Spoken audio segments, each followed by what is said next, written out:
چہرے کی صفائی پہ اب بات کریں گے ہم، کیونکہ چہرے کے بارے میں ہم سب سے زیادہ فکر مند ہوتے ہیں، چہرے پر ہم سب سے زیادہ توجہ کرتے ہیں.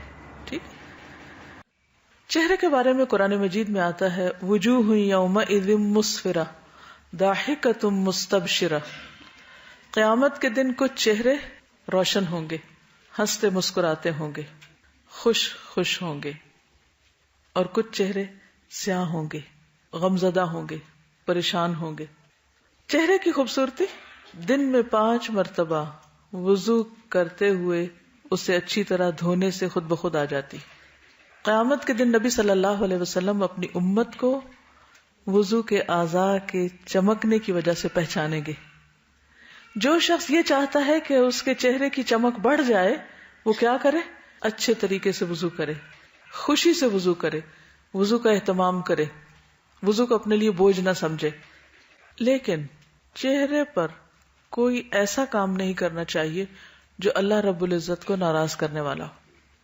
چہرے کی جب صفائی پہ لوگ آتے ہیں تو وہ صرف دھونے کی حد تک نہیں رہتے بلکہ اس سے کہیں آگے بڑھ جاتے ہیں.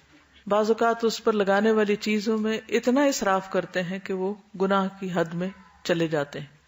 بعض اوقات اس صفائی میں سب کچھ چہرے سے نوچ ڈالتے ہیں بلکہ اپنی مرضی سے اپنی شکل میں کمی بیشی کرنے لگتے ہیں، جن میں بھویں بنانا وغیرہ یا پورے چہرے کے بال اکھاڑنا شامل ہے.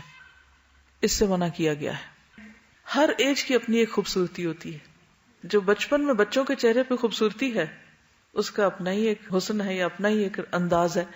پھر بچے جب گرو کر رہے ہوتے ہیں، دانت ٹوٹے ہوئے ہوتے ہیں تو دیکھنے میں وہ نہیں ٹھیک لگتے مگر اس کے بھی ایک حسن ہے.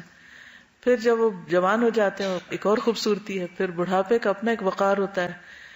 تو میرا خیال ہے کہ بدلتے حالات کے مطابق اپنے آپ کو ایڈجسٹ کرنا اور اس کو ایکسپٹ کرنا یہ بھی ضروری ہے.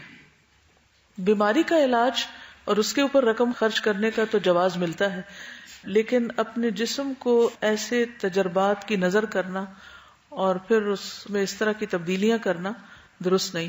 اگر یہ خلق کی تبدیلی میں نہیں آتا تو پھر کیا آئے گا؟ کیا اپنا گلا کاٹ کے کسی اور کا اپنے اوپر لگانا؟ یعنی خلق کی تبدیلی جس کا قرآن میں ذکر آیا ہے وہ پھر ہے کیا اگر یہ نہیں؟ تو ایکسپینسو پروسیجرز بھی ہوتے ہیں اور یقیناً ان کے سائیڈ ایفیکٹس بھی ہوں گے، کیونکہ نیچر میں خلل جو ہے وہ انسان کو ہمیشہ کاسٹلی پڑتا ہے.